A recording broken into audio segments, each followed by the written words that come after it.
To make your yeast dough, you need to sieve the flour into a large bowl. Add to that the yeast, which is a biological raising agent. This form of yeast just goes straight into the flour. You need to check the type of yeast you buy. You don't want anything that requires frothing in liquid if you can help it, because it just takes longer to use. And give that a stir. To that, then add the vitamin C.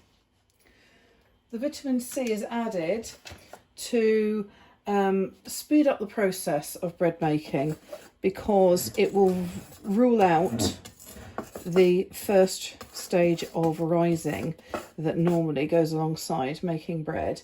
There's normally, to make a yeast dough, the dough needs to, once it's made, rest for an hour to rise, to allow it to prove. The biological raising agent that's there will be activated. Food from the starch within the flour and the moisture that's added in the form of warm water and a little oil, so a tablespoon of oil, will allow the yeast to go through a fermentation process, which then produces carbon dioxide gas to rise the mixture, and a byproduct of that is alcohol. And the important thing is not to over-prove your dough, because then that will taste unpleasant, but allowing the right amount of time will allow it to rise sufficiently. So I've got the oil mixed with the water. It's warm water, so it's tepid, just off the chill. And you make a well into the centre of the flour and add your liquid a little at a time. Don't add it all at once, because some flours have different absorbencies and you don't want to make your dough very sloppy. When you've added sufficient liquid, there's still some left, so I'm not adding it all. For it to actually stir around the bowl and come away from the sides, you can then use your fingertips to pull it off the bowl.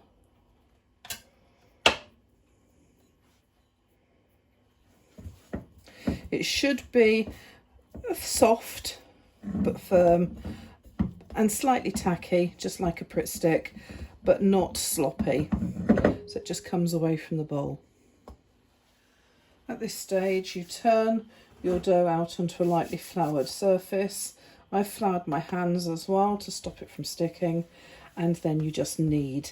And you've got to knead that solidly for 5 minutes.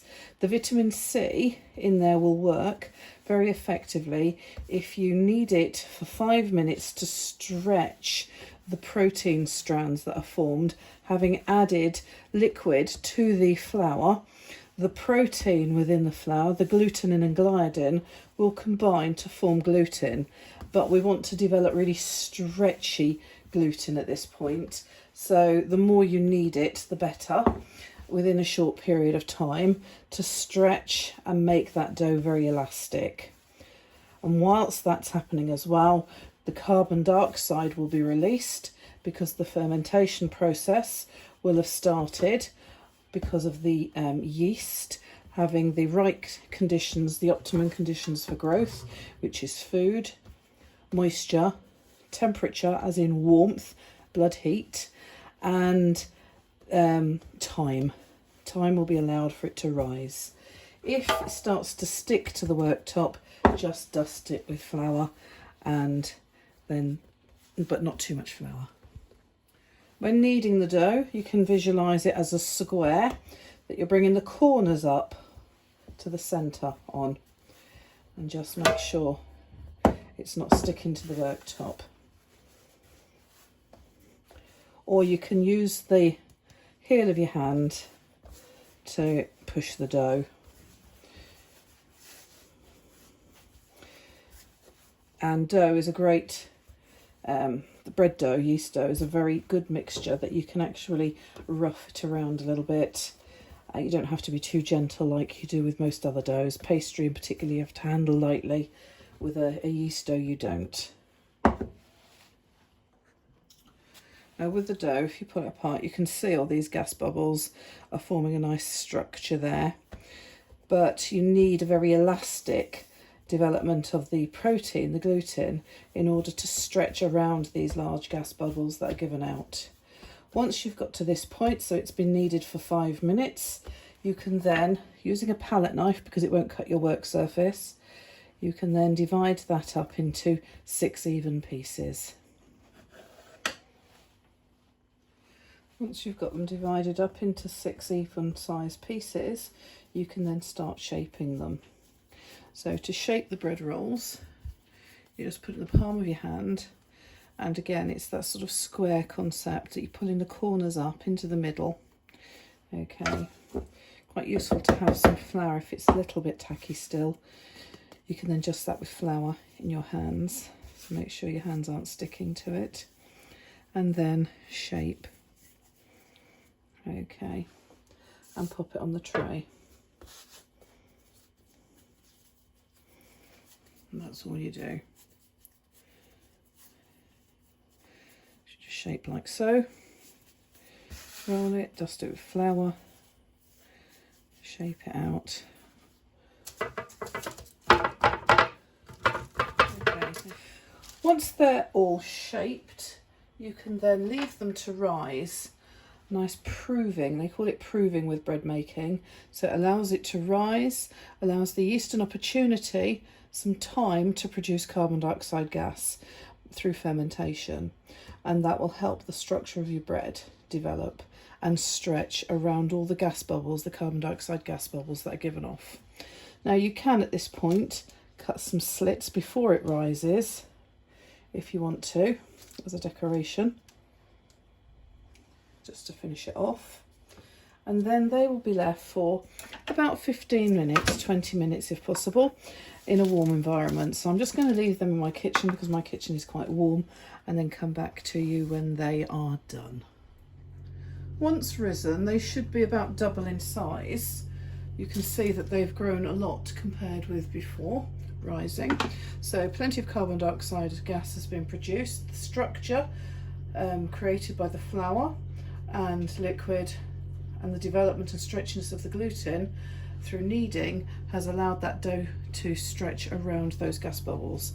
I also made the same amount of dough and put it into a pound loaf tin, so it's a small loaf tin, just to show you that that can actually make a reasonable sized loaf of bread as well. So I'm going to cook both of them.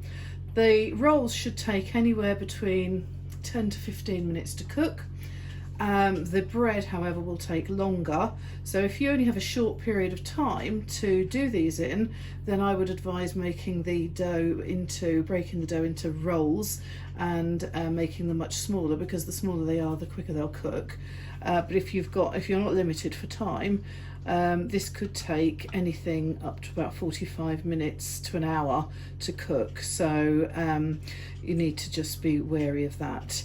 And I've made an egg wash, which is basically beaten egg and milk mixed. I'm going to brush that over the top before baking, which will give that a nice glaze.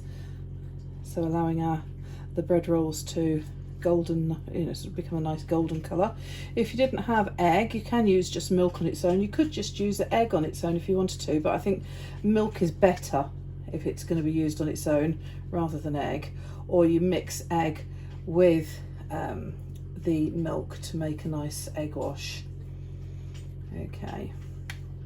You could put them in unglazed, however they'll come out quite pale and quite dry looking in comparison. So